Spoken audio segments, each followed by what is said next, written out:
muitas outras ocasiões eu me dispus a escrever e também a falar sobre o reino de Deus. Então eu precisava de amadurecimento desses conhecimentos, né? Pesquisar mais, ampliar mais esses conhecimentos, ter mais visão do que seja o reino de Deus, que é o tema desse vídeo de hoje. Não será só esse vídeo. Isso aqui é uma introdução.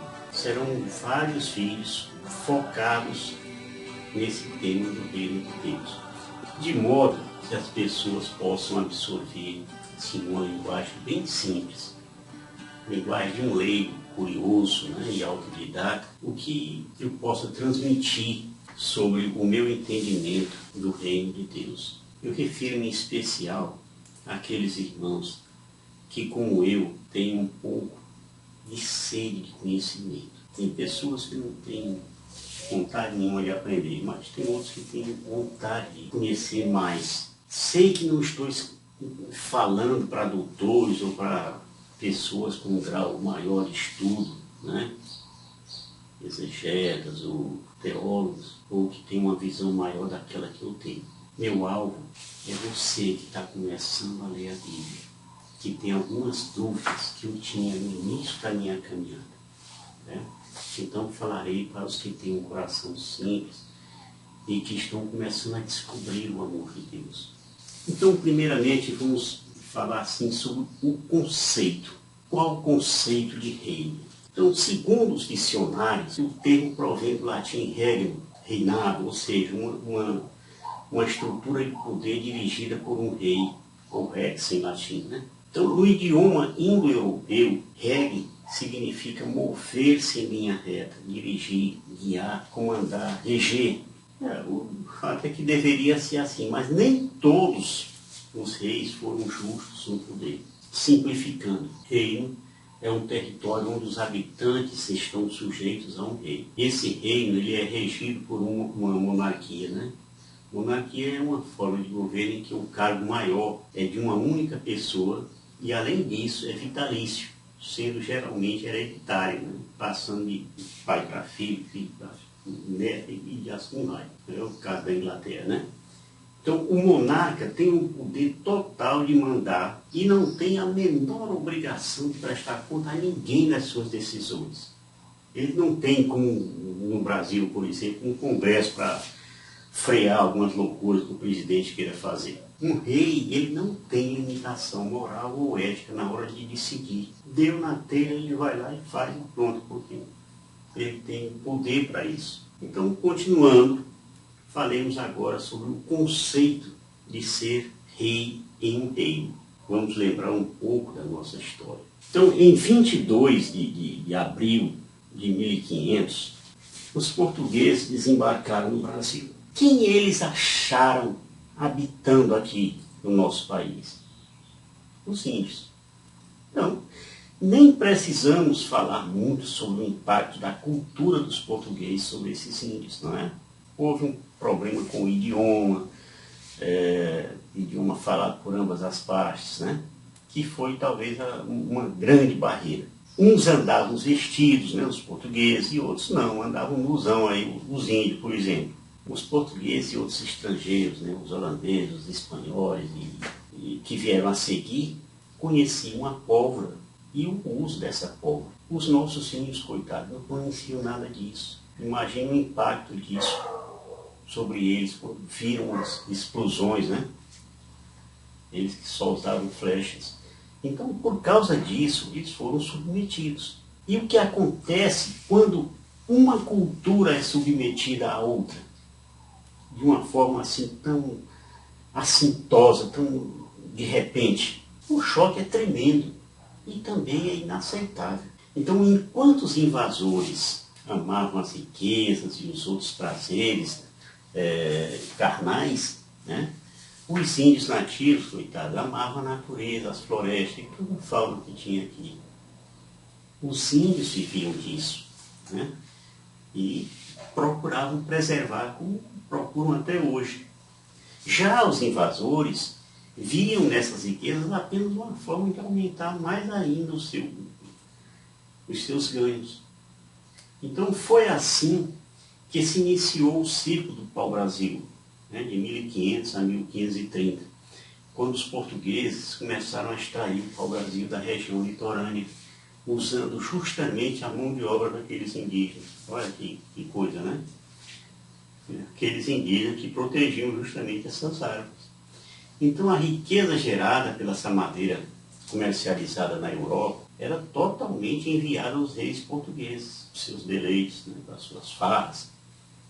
Aqui, para os indígenas, para os que resolveram ficar por aqui com os bandeirantes, não ficava nada. Quase mesmo nada era revestido para o bem desse povo que morava aqui no Brasil. Então, após quase 30 anos, começaram os ataques dos ingleses, né, dos franceses, dos holandeses, esses ataques à costa brasileira. Então, foi nessa época que se iniciou o ciclo do açúcar. Né? Falando do ciclo do pau-brasil, agora iniciou o ciclo do açúcar.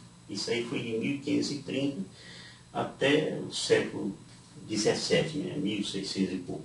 Esse ciclo do açúcar veio ao Brasil, coincidiu com a chegada ao Brasil da expedição de Martim Afonso de Souza. Isso eu me lembro dos tempos que a gente estudava esse negócio de história. Então, qual era o objetivo? Era iniciar a colonização do Brasil, iniciar o cultivo da cana-de-açúcar. Então, eles escolheram o Nordeste para o plantio dessa cultura em virtude de um solo que era bem favorável à cana-de-açúcar. Lá, pelo século XVIII, 1700 e pouco, começa o ciclo do ouro. O ciclo do pau-brasil, o ciclo do açúcar, aí começa o ciclo do ouro, que começou justamente com a descoberta das minas de ouro em Minas Gerais. Depois veio o café, a borracha, etc. Então, por que eu estou falando tudo isso?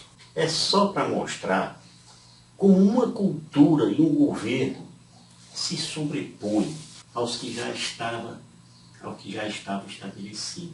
Então, de fato, um novo reino se estabelecia e com ele a forma de vida dos imigrantes vinham, tentava modificar o que já estava ali, o que era normal para as pessoas até então.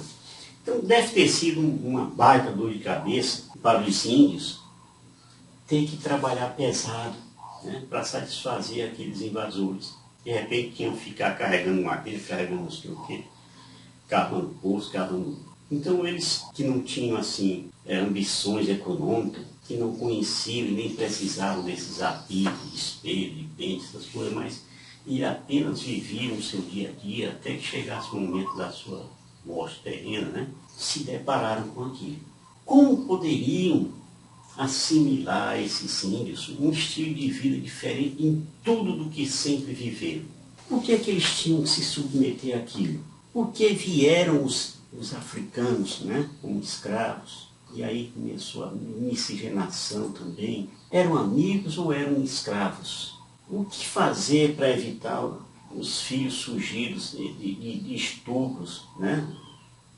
Esses estrangeiros de Portugal, da Espanha, e formando uma miscigenação forçada. Então, muitas perguntas foram feitas, né? Mas nenhuma resposta era coerente.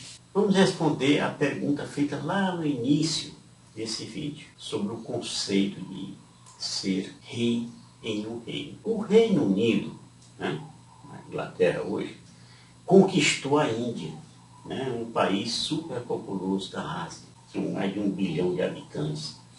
De repente, todo aquele povo estava sob as ordens de um rei ou uma rainha de um país distante. Aí então surgiu o termo Índia Britânica, que era a denominação não oficial para o domínio colonial do Império Britânico sobre aquele subcontinente indiano. Então, isso tudo se deu a partir de 1858, quando os direitos da Companhia Britânica das Índias Orientais foram transferidos para a coroa britânica, e isso durou assim quase 100 anos. Entre 1769 e 1773, teve uma grande fome na Índia. E essa fome foi devido à exigência dos ingleses de que os fazendeiros e artesãos bengaleses, né, trabalhassem com um salário miserável, na marra, análogo à escravidão. E isso aí causou a morte de mais ou menos 10 milhões de pessoas. Algo parecido voltou a acontecer uns 100 anos depois que o Reino Unido estendeu o seu controle por todo aquele subcontinente. E isso aí provocou a morte de mais de 40 milhões de indianos, né? Simplesmente de fome. E isso é além de acabar praticamente com a indústria local. Em 1877, a Rainha Vitória recebeu o título de Imperatriz da Índia. Então, toda essa intervenção só terminou com a ação de dois grandes homens. Um deles era o Jawaharlal Nehru, né? Um grande homem, e o outro, velho conhecido nosso, mais conhecido nosso do que o Nehru, que é o Mohandas Karachand Mahatma Gandhi. Mahatma quer dizer grande alma. Veja que eu estou falando da intervenção de um reino sobre o outro, a imposição de cultura diferente. Eu estou falando, nesse caso, para que vocês entendam quanto pode ser trágica a intromissão na cultura de um povo. Especialmente se a ideia da intromissão é unicamente a exploração de um povo pelo outro. Então, no Brasil e na Índia, as consequências foram trágicas. O estabelecimento de um reino, né, e a consequente coroação de um rei foi bem exemplificada na Bíblia. Aqui nós vamos entrar na nossa Sagrada Escritura. Vocês lembram quando os israelitas pediram um rei para Samuel? Vamos recordar um pouco como foi esse assunto aí, como foi esse caso. O velho Samuel, grande profeta, né, um homem de Deus, estava adiantado já em idade, ele não tinha filhos em condições de ser um juiz, né, porque na época Israel só tinha juízes. Como Samuel não tinha um filho em condições de ser um juiz com a mesma capacidade dele, com a mesma potência dele, o povo sentiu-se desprotegido, né? E achava que com a morte de Samuel, eles não teriam uma pessoa forte para conduzi-los. Eles disseram para Samuel: estás velho e teus filhos não seguem as tuas pisadas. Dá-nos um rei que nos governe como o tem todas as nações. Estas palavras, gente, dá-nos um rei que nos governe, desagradaram a Samuel, que se pôs em oração diante do Senhor. E o Senhor disse-lhe: ouve a voz do povo em tudo o que te disseram. Não é a ti que eles rejeitam, mas a mim, pois já não querem que eu reine sobre eles. Fazem contigo como sempre o têm feito comigo, desde o dia em que os tirei do Egito até o presente. Abandonam para servir a deuses estranhos. Isso está em 1 Samuel, no capítulo 8, versículos de 5 a 8. Então depois, Deus passou a enumerar o que esse seu povo amado haveria de sofrer por causa da escolha que fez. E ele disse lá: atende-os agora, mas declara-lhes solenemente, dando-lhes a conhecer os direitos do rei que reinará sobre eles. E referiu então Samuel todas as palavras do Senhor ao povo que reclamava um rei. Eis, disse ele, como vos há de tratar o vosso rei. Tomará os vossos filhos para os seus carros e sua cavalaria, ou para correr diante do seu carro. Fará deles chefe de 1000 e chefes de 50. Empregá-lo-ás em suas lavouras e em suas colheitas, na fabricação de suas armas de guerra e de seus carros. Fará de vossas filhas suas perfumistas, cozinheiras e padeiras. Tomará dízimo de vossas semeaduras e vossas vinhas, para dá-los aos seus eunucos e aos seus servos. Tomará também vossos servos e vossas servas, vossos melhores bois e vossos jumentos, para empregá-los no seu trabalho. Tomará ainda o dízimo de vossos rebanhos, e vós mesmos sereis vossos seus escravos. E no dia em que chamardes ao Senhor por causa do rei, que vós mesmos escolhestes, o Senhor não os ouvirá. 1 Samuel 8, de 9 a 18. Todo o povo escolhido tinha a proteção de Deus. Mas alguém, com discurso persuasivo, né, montou de tal maneira a cabeça deles, que mesmo sabendo que eles perderiam tudo, deram essa resposta a Samuel e a Deus. Não, disseram eles, é preciso que tenhamos um rei. Queremos ser como todas as outras nações. O nosso rei nos julgará, marchará à nossa frente e será nosso chefe na guerra. Imagina, gente, o que Deus sofreu com essa resposta. Mas acontece também que Deus não pode negar-se a si mesmo. Ele não pode recusar o livre-arbítrio. E disse a Samuel, ouve-os, dá-lhes um rei. Todos nós sabemos a história de tudo o que aconteceu desde então. Sabemos e sentimos na pele a tirania e a opressão dos governantes. Nós choramos os altos impostos que pagamos e os julgamentos injustos, né, a que nós estamos sujeitos. Mas Deus avisou, ninguém quis dar ouvido. Meus irmãos e minhas irmãs, quantas vezes nós temos pedido um outro rei para nos governar? Vamos voltar ao nosso assunto, né? Um tópico aqui. Reino de Deus ou reino dos céus? Então, veja bem, quando estamos começando a aprender de nossos formadores algumas coisas sobre a Bíblia, levantamos assim muitas indagações em nossas cabeças. Uma delas se refere ao reino. Então, existe alguma diferença entre o reino de Deus e o reino dos céus? Veja bem, no Evangelho de Mateus se usa mais a expressão reino dos céus. Já nos evangelhos, segundo Marcos e Lucas, usa-se reino de Deus. Usa-se muito. Uma explicação mais simples sobre esse texto de Mateus é o fato de que Mateus escreveu o seu evangelho mais dirigido aos judeus. Já Marcos e Lucas visaram mais os sírios e os gregos, né? Ambas as expressões têm o mesmo sentido, mas sabe-se que a flechada foi certeira. No judaísmo, evitava-se usar o nome de Deus. É o segundo dos mandamentos. O nome de Deus não poderá ser usado em vão. Tá? Por isso é que Mateus usava reino dos céus. Entendeu direitinho? Ou seja, Mateus ele evitou muito entrar em atrito com os judeus e com os cristãos que vinham do judaísmo. Né? Então, no Evangelho de Mateus, o reino dos céus é citado, por exemplo, 32 vezes, enquanto que o reino de Deus é citado apenas 6 vezes. Já em Marcos, Lucas e João, não é citado nenhuma vez o reino dos céus. Marcos menciona o reino de Deus 14 vezes, Lucas menciona 33 vezes e João menciona 2 vezes. E o motivo disso aí eu já expliquei antes, né? Então, o correto seria escrever reino de Deus, né? Por quê? Porque trata-se de uma verdade que não pode ser contestada. O reino é verdadeiramente de Deus, né? E é governado por ele.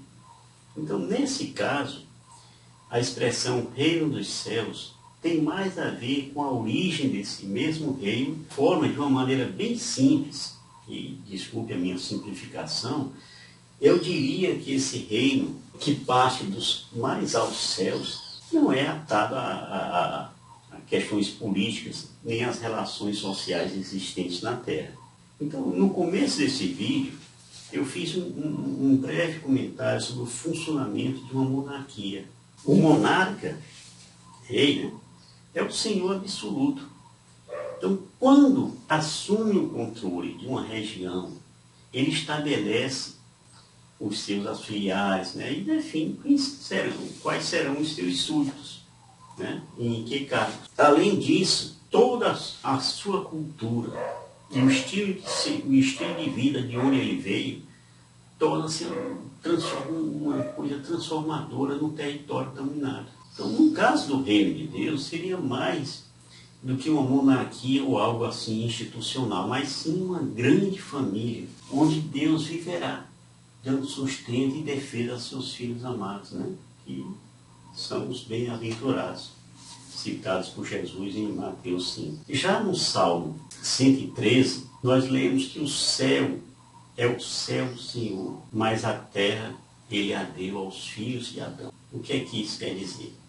Quer dizer que toda a cultura do reino dos céus seria implantada na terra, que foi dada aos descendentes de Adão. O rei é Jesus. E parte da cultura de relacionamento está em Isaías 11, versículos 6 a 10. Então o lobo será hóspede do cordeiro, a pantera se deitará ao pé do cabrito, o touro e o leão comerão juntos, e o menino pequeno os conduzirá. A vaca e o urso se fraternizarão, suas crias repousarão juntas, e o leão comerá palha com o boi. A criança de peito brincará junto à toca da víbora, e o menino desmamado meterá a mão na caverna da áspide. Não se fará mal nem dano em todo o meu santo monte, porque a terra estará cheia da ciência do Senhor, assim como as águas recordam o fundo do mar. Naquele tempo, o rebento de Jessé, posto como estandarte para os povos, será procurado pelas nações e gloriosa será a sua morada. É claro que Deus não nos deu, nem nos dará nunca o governo do reino dos céus, pois ele é do Senhor. Mas toda a cultura nos seria transferida pela exclusiva graça de Deus, como está escrito em Isaías 65. Eis o que diz o Senhor: quando se encontra sumo no cacho de uva, disse, não destruam aí uma bênção. Assim, por amor a meus servos, em lugar de destruir tudo, tirarei de Jacó uma raça e de Judá um herdeiro de minhas montanhas. Meus eleitos as possuirão e meus servos aí viverão. Isaías 65, versículo 8 e 9. Também num dos encontros com os fariseus, Jesus disse a eles, para onde eu vou, vós não podeis ir. E eles ficaram assim meio desconfiados, né? E diziam entre si, será que ele vai se matar? Pois ele diz, para onde eu vou não podeis ir. Aí Jesus falou mais claramente aos judeus, vós sois cá de baixo, eu sou lá de cima. Vós sois deste mundo, eu não sou deste mundo. João 8, 22, 23. Vamos ver, gente, está dando para compreender? Mas não tem muito chão pela frente. Então, essa foi a mesma explicação dada por Jesus aos discípulos na Santa Ceia. Ele disse lá, filhinhos meus, por mais um pouco apenas eu ainda estou convosco. Vós me haveis de procurar, mas como disse aos judeus, também vos digo agora a vós, para onde eu vou, vós não podeis ir. João 13, 33. Então, meus irmãos, quando eu revelo essas coisas aqui, eu imagino que você, assim como eu, começa a viajar na sua imaginação. Jesus nunca mudou a sua conversa. Quando ele ensinou o Pai Nosso, o que é que ele disse? Venha a nós o vosso reino. Não foi isso? Venha a nós. Ele não disse que nos mandaria para lá. É interessante que no mesmo versículo, Jesus nos ensinou a pedir, né? Seja feita a vossa vontade, assim na terra como nos céus. E isso quer dizer o seguinte, implante entre nós, na terra, a vossa cultura dos céus. Certo dia, o povo escolhido fez uma opção. Isso está em Josué, no capítulo 24. Porém, se vos desagrada servir o Senhor, escolhei hoje a quem quereis servir. Se aos deuses a quem serviram os vossos pais além do rio, se aos deuses dos amorreus, em cuja terra habitais. Porque quanto a mim, eu e minha casa serviremos o Senhor. E aí então o povo respondeu, longe de nós abandonarmos o Senhor para servir Deus. O reino de Deus foi a escolha que fizeram. Então Josué despediu o povo, cada um para a sua propriedade. Toca a vida. Tá? Então, finalizando esse primeiro vídeo, eu peço que a gente procure compreender um pouco mais daquele que será o nosso destino, né? Com a graça de Deus. Certo? Shalom.